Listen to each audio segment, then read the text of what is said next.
Hello, my name is Davis. And my name is Cam. And we are your hostests with the mostests. Or the leastests, kind of depending on how we're feeling. Yeah, speaking of how we're feeling, Cam, how are you? What's up? This week's been pretty good. I will say the 4:45 sunset is like really, and I expect it every year. It's not like this is literally the talking point that you ended our last our last episode on. So. And it wasn't even a time change yet, and I was like mentally preparing myself for it, and I still it surprises me every time. Mm-hmm. How are you doing? I'm good. Today was a really interesting day, high highs, low lows. I took a lot of the day to myself. I was down on my hands and knees shampooing my carpets. Mm-hmm. But before I shampooed them, for anyone who has pets, you'll understand. But honestly, even if you don't have pets, what I did was I got like their fine tooth comb that you use to like get their under. It just imagine like an industrial tool used to like a metal a metal heavy duty. Heavy duty, yeah. Like this is something that you could get like at the back of a Ace Hardware. Yeah. And so I'm down on all fours. I have 3 large rugs in my apartment. I'm scooping through, like, I'm pulling out gnats of hair. Oh, on the carpet, not yes, the on cats. the carpet. Okay, No, yeah. I'm using the cat tool on the carpet because I'm just brilliant. I'm the mind of a mastermind. And so I'm doing that for a long time. Finally, I feel like I got enough done that I then start shampooing it with this thing I got from the store. And then after that, it tells me like get a wet rag and wipe down with water, and that's going to pick up the dirt. So it was just a whole thing, but I'm like, I'm a homeowner. This is great. I'm like really stepping into my manhood, my adulthood, and then boom, eviction notice on the door. So it's been like... Oh no. Okay, that was more than I was expecting. Well, let's revisit one more thing about we'll touch on the latter point. I just want to say that we had our apartment for going on 2 years, and we had this like crappy little $40 shark that we would try to get the carpet with, and then my roommate got a Dyson. And I just want to say, life-changing, the amount of hair that it picked up. We don't have cats, by the way. We don't have animals. Disgusting. So I can feel it. Now, I want to rewind just a bit. Well, okay, hold on. Let me say one more thing about vacuums. I will say, even sometimes with the nice Dysons, like if you get the $300 Dyson as opposed to like the $700 Dyson, sometimes those ones still don't work you out the way that you want them to. Yeah. And like the vacuum industrial complex is... It's crazy. I don't know what I think about it, but it's challenging, and it's one of the things about adulthood that they don't tell you about in school. They're not like, hey, your life savings, say goodbye to it. Well, you don't have life savings because you're in high school, but imagine you did. Stop. Yeah. You're going to need to buy a rug, $800, and then you're going to need to buy a vacuum for the rug, another $10,000. Yeah, exactly. And you're going to have to, by the way, you will have to replace it for every 3 years. You're going to buy a really expensive vacuum, being like, okay, you know what? I'm going to treat myself. It's a one and done. I will get the $13,000 vacuum, and I will never have to replace it. Wrong again. No, because you know who's going to come out with a newer, better vacuum? Jeff Bezos. In 3 years. Exactly. Tim Scott. Tim Allen? No. Tim Scott? I think he's like a Republican politician. Who's Apple? Oh, Tim Cook? No. Oh, yeah, no, Tim Cook. Period. Yeah. Yeah. Look how I hate that, viewers. Okay, what was your next question? I just wanted to take a couple steps back and just really sit on the eviction notice for a minute. Was it a failure? I guess I'll just kind of let you take the reins on this. Was it a failure to pay? No, I pay my rent on time. I mind my business. I smile at people in the elevator. I sometimes play music kind of loud, but the music is good. So who's complaining? So there's really no issue. No, the problem is I am subleasing this apartment indefinitely from this guy who has it rent controlled. This is so New York. So if you're from New York, you're like, yeah, I get it. And if you're not from New York, you're going to be like, wow, I would kill myself. But like, day in the life, baby. And so this guy has this rent stabilized apartment, but he was like, New York makes me want to die, which get that. So he is like living his truth in Russia, I think. I don't know. Bali? That makes more sense. Yeah. But he's like, I'm going to come back eventually. I don't want to lose this apartment. So he's definitely subleasing it out. The law allegedly states that this is all allowed we're doing everything above the table, send stuff in, but the building itself is saying, no, you can't do that, which I'm pretty sure once they kick him out, because he got it rent stabilized when the building first got built. Oh, gotcha. I think there's like, they have to offer a few rent stabilized. So I think it's in their best interest to get him the heck out, because then this apartment, which is quite nice, I mean, gorgeous, doesn't have to be rent stabilized. Gotcha. So they have a vendetta, and me and my 2 children, which are cats, are like getting the butt end of this. Wow. So they've like they keep on trying to scare us, which honestly I'm pretty zen. Like I meditate, I'm vibing, I'm not scared. And you know what? I have God on my side. And also what is really fucking crazy, what is really fucking insane is like 5 days a week at 8:01, sometimes 7:59, I wake up, they're doing construction on the balcony directly above me and have been for like weeks now. I'm like, girl, this apartment, this room in particular is not a hot commodity right now. Like, sit down. Who's gonna want it? I gotta say, be grateful for a moment. Be grateful that I am here, that I am chilling, that I am pleasant. That you're paying your rent. I'm paying my rent on time. So... That you were playing a good playlist. I'm playing a good playlist, yeah. So I'm... When do you have to be out? Have you talked to them about I'm not leaving. Okay. I'm not leaving. And I would like to see them try. I wondered what the chain was with the padlock, and now I know it's for your door. They're never going to be able to kick you out of this place. Yeah, honestly, I'm not stressed. And actually, if we're being 100% honest, I'm so proud of myself. This whole situation has been such a testament to the degree of inner peace of which I've achieved. And I think that the universe might be giving me this situation just so I can really bask in the glory of my progress that I've made. Yeah. So. Yeah, you are taking the Thanksgiving spirit and really kind of applying that to the nth degree. I applaud you for it. Thank you. Unfortunately, my couch, we have a lot of visitors in November, so but if you just say, we always have a blow up mattress, and I of course have a queen bed that I like to sleep in, but you can always sleep on the floor if you. Yeah, of course. Okay, so today on Spill, what we really wanted to get into is friendships. Cam, what do you think of friends? And also, what do you think of friendships? And what are the things that you haven't thought about that you're willing to start thinking about? You know, I'm not crazy about them, personally.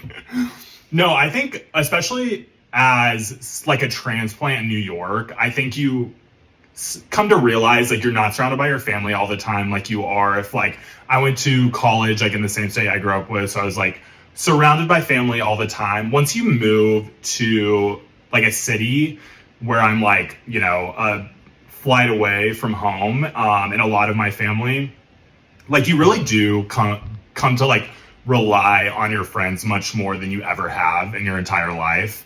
And one thing that I'm like coming to terms with more recently is like, I think once I got out of college, I was like, okay, I kind of, you know, made all of the friends. Like, you think that's like where a big chunk of like your friend making like goes, and then it kind of stops, and then you take those friends into adulthood. I think for straight people especially. Yeah. And which you're kind of like a straight person sometimes.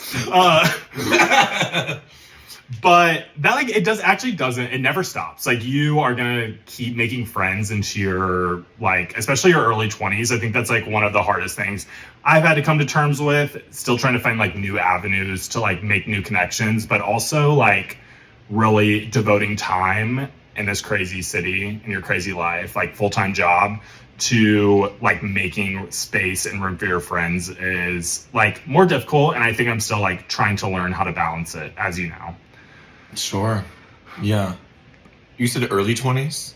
Oh. Oh no. I guess that's not true at all. I guess I'm kind of like in my early late 20s. My early 20s. I am at the earliest part of my late 20s. Yeah. Cam and I are both 26. For those of you who missed last week's episode. I have a similar situation. I've been reflecting on this. So Cam and I both have a good amount of our friends, you in particular, but me in my own way too, who are from Indiana, where we're from, who we've just kind of stayed close with. And there's nothing wrong with that. And I'm a big believer that I will never love anybody and then stop. Like, anytime I have someone who plays a big or in any way meaningful role in my life, I will always love them, even if that's from a distance, even if we're not talking routinely. So right. That all being said, I'm also just acknowledging that, yeah, it's like, oh, do you want to just keep on doing what's comfortable and easy, or do you actually want to assess who is pulling you more in the direction that you want to go, who's bringing out the best parts of yourselves? I do think in romantic relationships, this is not an original thought, but I think it's so poignant. One of the best questions you can ask yourself is, how do I feel when I'm with this person, and what version of myself does this person bring out of me? Yeah. And I think, for romantic relationships, but also as it pertains to this conversation, for friendships. For friendships as well.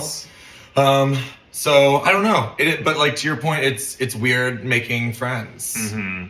I think someone brought this up to me recently, and it's like, duh, when you kind of think about it. But like, I think a lot of people, it's like this time in your life is weird because you're starting to crest that time where it's like, you are like starting to be out of college and like away from that part of your life more than you were like the longer you were in college. Like, we've been out of college for 4 years, which is, I mean, if you're in college for 3, okay. But you're starting to like really, I would say, like grow out of that phase of your friendship where like relationships do start to change beyond like what they were during your early 20s. And for like a lot of people, myself included, it's like a pretty big adjustment to make, to learn how to like maintain and keep friendships when you're not like going out every night, or when you're not like in these spaces where you have like easy access to your friends, you know, where you're like having to kind of make plans and do these things and be in these spaces or situations where you're like not seeing your friends, you know, on a weekly basis. So I think it's like it's a hard adjustment. I can feel like some of the growing pains in my friendships with like some of this, where you're like a lot more accountable to having to like, I guess, be more hands-on with your friends and like be much more intentional with the relationships that you're maintaining, growing. I think what I have been struggling with recently, / kind of having a breakthrough in, is my MO has historically been, if there's friction, really to look at it, figure out what's there for me to fix, what do we need to remedy, how can we fix this? Like, fix it mentality, which is not a bad thing. And without having my own head up my ass, I think there is something virtuous and nice about that. Yeah. And also, it just kind of clicked for me recently that, because I was so in my head about, okay, well, what was I doing, and what are they doing, and where is their head at, and all this, and are they trying hard enough, and just making this such a head-focused thing, and thinking so hard about it, and then realizing that this does not need to be a head-focused thing. This is like, at the end of the day, relationships are heart-focused, and so I needed to kind of drop down and, yes, think about it, but then be willing to put the thinking aside and just ask yourself, how do I feel when I'm with this person? And even if it's not bad, because there's lots of people where it's not bad, but if it's not like pulling me, because life is hard. Life in New York is hard. Life as an adult is challenging, and so I just think it's so important to find those people who, to your point, when you are carving out this time, because it's no small feat to carve out time, you know, you want a good percentage of that to be you leaving feeling energized, uplifted, seen, heard, loved, etc. I get what you're saying, because it's like, especially like older friends, or, you know, friends that you've had for like a number of years, you have this like established baseline in your head of like what that friendship should be. And when I feel like it starts to veer from that, I totally get what you're saying. It's like, okay, well, how can we get back on track with this like baseline of this like old baseline where we're both very comfortable? And I think, like, to your point, part of that is kind of trying to learn how to, like, let the friendship evolve, where it's like maybe you're not at that old baseline anymore, but, you know, still making an effort to, like, allow the friendship to grow and, like, breathe in a new way. Where are you looking for your friends now? Where would you like to make a new friend? That's a really good question. I would say, like, I think a lot of my issues are, like, trying to discover, like, my hobbies and making friends in those hobbies. Like, writing's a good one, where it's like trying to, you know, create like relationships in areas where it's like you have like a common focus. Because if like the commonality is that, you know, just an example, like back to the going out, you know, if you are making a ton of friends going out and that's like your common, you know, those friendships, like if you stop going out, like those are kind of like friendships that start to fade. So it's like, Right. I think my struggle has been like trying to find new avenues to make friends where it's like we're sharing something other than like drinking. I honestly, you know what I mean? Or like going out and, you know, I guess, yeah, trying to find new friendships and healthier, more sustainable ways. Yeah. I had a breakthrough the other day where I realized that, well, for background, this year I started doing improv classes. Cam knows this. And I also started doing pretty recently Kabbalah courses, which it's Jewish mysticism. For a lot of you may know it as what Madonna started studying before she wrote Ray of Light. So, you know, I think that's positive. Anyway, I'm a very spiritual person. It's been really great to have community, and that's been good. Or something that I realized recently is whether it's in Kabbalah or improv, or also I work in fitness, so I have coworkers who are other fitness instructors who are more or less my age and whatever. For whatever reason, I don't seem to have the same. My MO has not been to approach those spaces with the same curiosity and kind of active active creation around friendship as I do in gay spaces, whether that's the party, whether that's the pregame, whether that's, I don't know, wherever else I'm around gay people always. Well, also, mind you, a lot of these places, there's lots of girls, there's straights, there's gays, it's not even as if there's not whatever, but I honestly don't actually think the why is so important. I think you could probably find some boring answer of like, oh, I was around straight people in high school and didn't feel like accepted, whatever, blah, blah, blah.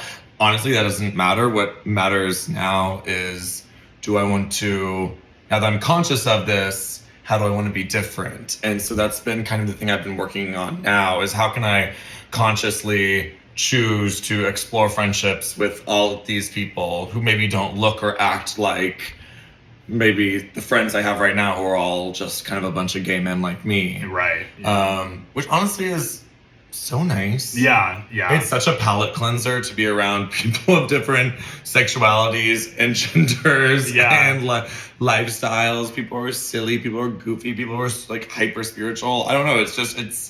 I have enough of, I know enough gay people. Yeah, too many, perhaps. Like, there are too many. Oh, like. No, in New York, you like never have a shortage of like, which is really refreshing. I think like, totally. Coming from, you know, Indiana, where it's like, you know, like all of the gay people in the state, where, you know, it's like in New York, there's never a shortage of like, you know, gay people to meet at the pregame and stuff like that. But it's like trying to, I agree with you, like grow friendships like outside of those spaces. I find it challenging, but it's like kind of exciting that there's like new avenues for us to grow in our old age.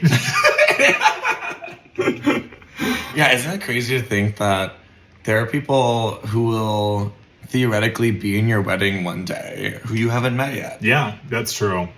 I remember hearing this like study, this is kind of off topic, of it's like whoever you're gonna marry, you know them by like, there's like an 80% chance you know the person you're gonna marry by the time you're 24. I could totally be skewing that, but Do you think that's true for you? I find that really hard to believe, but if it is true, and then I guess like I need to start going back through my contacts. Well, there was a movie. This was a movie. This was not 27 Dresses, but it was Ghosts of Girlfriends Past or something. Okay. Matthew McConaughey, maybe. Okay. It was one of those. It was one of those movies of the 2010s where like he is not standing upright on the cover. Gotcha. Okay. That could be any movie. Exactly. Oh yeah. Okay. If you know what movie I'm talking about, please leave it in the leave a review with 5 stars and and tell us what movie that's from. The name of the movie. Okay. Any parting thoughts on friendship, Cam? I feel like we really cracked. Yeah. I mean, I feel like I have it pretty much figured out. Friends good. Yeah. Yeah. What is the best thing about you as a friend? Probably like annoying, but just I think I'm like pretty level-headed. Yeah. I do like sometimes get a little frustrated with my friends at sometimes, but I think like you don't really communicate it very well. Okay. The question wasn't what do you think is the worst part about being my friend? Oh no, I think the level-headedness is like. How about we say, since we are friends? Well, I thought before I started this podcast, what's my best traits of friend? I was about to yes and you actually. Okay. Now that I'm in improv. Yes, and to what you said, because I was going to say, being grounded, being level-headedness. Also, you just have a levity to you, as perhaps has been exhibited on this podcast. I like to be shady, playful, and nasty, and not everyone can take that, and so I appreciate your groundedness, your confidence, and your ease. And on a very tactical level, listener, you have to know that anytime we go out in a group with friends and we like are doing dinner, drinks, whatever, Cam, unless someone else gets greedy, which this has happened a few times recently, I feel like, where someone else insists on using their card to pay and then has everyone like Venmo them or whatever, which is fine. But when Cam does it, because he does get the points and whatever, he will then like do all the math and then send exactly what we all send him, which is such a gift and a service and a value proposition that will continue to get you invited. If for no other reason. And there is no other reason. There is no other reason. Many times. Right. I think like your best trait as a friend is just, I think I come to you with a lot of my problems, and I feel like you have like a very fix-it mentality, and I think like sometimes coming with my levity is like I'm sometimes like okay, letting my problems like simmer under the surface, and I feel like you have always been a friend that I've come to, and you're like, how do we fix this? Like you are concerned about like my quality of life and like how I'm showing up for myself. So, and sometimes I'm like not always the best about doing that for myself. So I really appreciate that. Also, like tactically, like you are like a planner. Like you plan activities, and it's something that I don't have quite the talent for. I don't know if it's a matter of talent, but you always have the motivation to like go and do new things, or like inviting me to like watch you at improv. Like I don't know. These are just like. You are always like looking Everybody for, like, wants a friend who's going to invite them to watch them do improv. People lay in bed praying, falling to their knees. Okay, speaking of friends, let's quickly move into and I think your favorite segment, Not Me But a Friend. Yes. For those of you who have forgotten or have not been here before, welcome. Thank you for coming. And Not Me But a Friend is a quick segment where we tell a story that happened to not us, but a friend. Or perhaps it is something that happened to us, but we are too embarrassed to tell you. And so it is up to you to discern. Was it me? Was it a friend? Was it an enemy? Cam, do you have one? I'll let you kick it off on this one. Okay. I'm going to really have to spare the details here, but I have a friend who was dating someone who made a fuck ton of money, continues to make a fuck ton of money from day trading. Oh, wow. Like, I mean, I'm talking hundreds of thousands of dollars. I don't know if he's a millionaire, because you only have to have 100 times 10. Yeah, right? Yeah. Okay. Anyway, he's doing well. And this person, I guess, my friend knew that this person had, in the recent past, shortly before they were together, there was a situation where this person had hired a sex worker, I think, and then there was a back and forth situation, and the person ended up, I forget what the reason was, but ended up giving the sex worker like $50,000. Oh my God. And so then, fast forward, they're together, they're having all these issues. This person, my friend, ends up getting $100,000 because in a fight they were like, well, you gave so-and-so 50, so give me 100, and it worked. Oh my God. And it worked. Yeah. And now they're broken up, and the person like kind of wants it back, and it's like a whole thing, but the friend is holding out. So when I was hearing about, it was a lot. Okay, my story is not going to come anywhere close to that. You said that last time, and yours was great though. I know. I need to just like start, like, I guess going on dates with people, and then being like, having a relationship, and then just like randomly maybe picking up fights. Like, I heard you gave someone $25,000 in the hopes of that they'll like double it and pass it on. My story is about, so one of my friends had recently moved to the city, and he like, someone who's not very big into like spending money for himself, but he bought this like bougie coffee table that was like maybe like $1,400 or $1,500 from like a designer. Oh wow. So when he was moving to the city, he couldn't bring this coffee table with him. So he bought it when he was living in a different city? In a different city. Okay, gotcha. So he had like a nice apartment, I imagine. Yeah, he had like a nice apartment, but like kind of not. He like bought this like really as like a treat for himself. Anyways, he goes to like sell this. Obviously, he's like not getting retail value, so he's like kind of like not. Has it listed on like a few places, like on Facebook Marketplace. Is like knocking down the price, and then he's like eventually like has it listed for like $800, so like half the price, and he's like, I just want like to recoup some of my money on this. So this guy messages him, and he was like, oh, I love this coffee table, but like I can't do 800. Would you take like 400? So this guy's like wanting to get out of it, and he's like, I can't do that. So, but then he like clicks on the guy's profile, and the guy's like so hot. So he's like, you know what? Like, it would be worth it, for this like guy to come over, and like maybe we like spark something up. He's getting from like the vibe from his profile that maybe he's gay, because like this is really nice like designer coffee table. So the guy's like, all right, you know what? I'll do it. $400. Like, it's yours. So the guy's like, okay, perfect. So they're kind of like messaging back and forth, and he's like, will you come pick it up on Wednesday? So what's your sign? Yeah. So he gets like dress, like he really great outfit, like he does the whole 9 yards. Goes down to like let this guy in, and the guy messages him, okay, so my wife is coming to pick it up. She's driving a gray Suburban.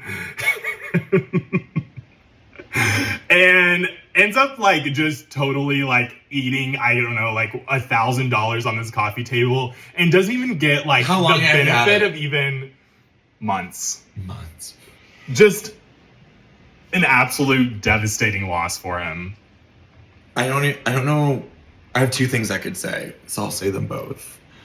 First of all, being hot is so powerful. Second of all, being gay is such a disease.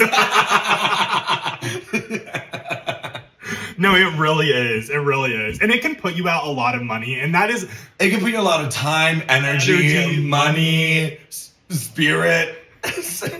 And he also said like the wife was like not the nicest to him, but he figured that the coffee table was actually for her and not the husband. So I think everything just comes full circle. Don't compromise. Period. All right, y'all. Well, this brought us to our final segment. This is how we're going to close out every show. Cam and I will both share our why we have a will to live and our reason to die. Cam. Okay, so yeah, I kind of opened up. I'm going to start with the bad news, go through the news. My reason to die is the fact, like, not to really hammer home the point, but like, it's getting dark so early. I know. You've got to think of something else at some point. You can have it this time if it's really like putting you in a hole. It really is. The way that this is your third time mentioning it on the pod. And I'll be done with it after this. Like, I'll come to terms very shortly. It's just today's not the day. So that has really been like it's really thrown off my routine. However, I will say my reason to live on the flip side is going to be that I've been getting up early and going to the gym and like doing my little juice thing, like 7 a.m. Juice thing? Yeah, like making juice. Oh. Well, like not really. It's like a smoothie, but it has like some of the greens in it, some of the fruit. Oh, yeah. Yeah, my smoothie I was having, if you're watching on YouTube, then you saw, because I went to the gym. Yeah, frozen veggies in the smoothie. Oh my God, life-changing. Yeah. For me. I mean, look at the glow. Mine hasn't kicked in yet, but I'm going to give it like maybe a couple more weeks. Sure. Wait, how long has this been going for you? I'm gonna bring it up another, since the time change. I was like, I'm gonna have to lengthen. You gotta lengthen the day. Yeah, you gotta get up early. And then also, like, we've been having construction going on across from our apartment, and they wake us up like bright and early. 7:59. Yeah, 7:59. Actually, like 6:59. That's crazy. Yeah. Welcome to New York. What's your? I'm gonna say my will to live is because of the e-bike. I'm evangelical about this. If you know me, you know this is nothing new. Specifically, so for those of you who don't know, the e-bike, city bike, are these bikes you can rent. They have them in New York. They have them in other major cities. It's like charges 20 cents a minute or whatever. And then it's in New York. It's the quickest way to get around. I love it. So point blank period. That's my will to live. It gets you everywhere faster, and also that's where I do my singing, and so I do want to zero in on specifically the high point is I got a message on Instagram a few days ago. I don't think I ever messaged back because I was in the middle of something, so this is actually reminding me. I got a message on Instagram being like, hey, I saw you on an e-bike singing at the top of your lungs the other day, and I kept on screaming your name, but you didn't hear me, and then you biked away. It's because you had so much joy, like, being on the e-bike. Yeah, no, I'm on that e-bike being like, H-O-T-T-I. Yeah, I'm doing Cruel Summer. I'm doing driver's license.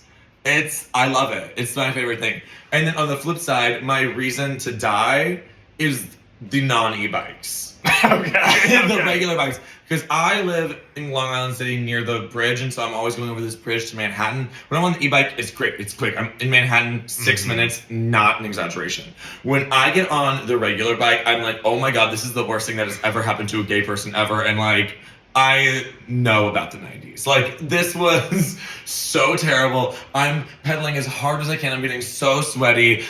A moped, which is not supposed to be in the bike lane, gets over. We like ding each other. Which I was where I was supposed to be. He was not where he was supposed to be. But I was just like really kicking me when I'm down. It was quite upsetting. When you're on the regular bike, it's giving very much liability by Lord. It's giving very much like ribs. It's giving kind of down. It's giving that the Shantytown song from Annie. Yeah. Yeah. It's giving Hard Knock Life from Annie. Yeah. It's giving I want to kill myself. It's what it's giving. So I just taking a moment of gratitude for all the moments I am not on a regular bike and all the moments I am on an e-bike. Thank you, Citibank, for your contribution to increasing the e-bike. That said, we are not endorsing any of the other actions or endorsements of Citibank, but they did get it right this one moment. All right, y'all. Well, thank you so much for tuning in. Cam, do you have any closing statements? That is our show. Take care. Have fun. Stop doom scrolling the news like I've been doing this week. Oh, That's yeah, you probably gotta stop. You Yeah, gotta I really have to stop. Yeah. Listen to like an uplifting podcast. Yeah, like this one. Yeah. Yeah. Did you like it? If so, listen again. Share with a friend and leave a 5-star rating, and we will see you next week, probably. Love you. Bye. Bye.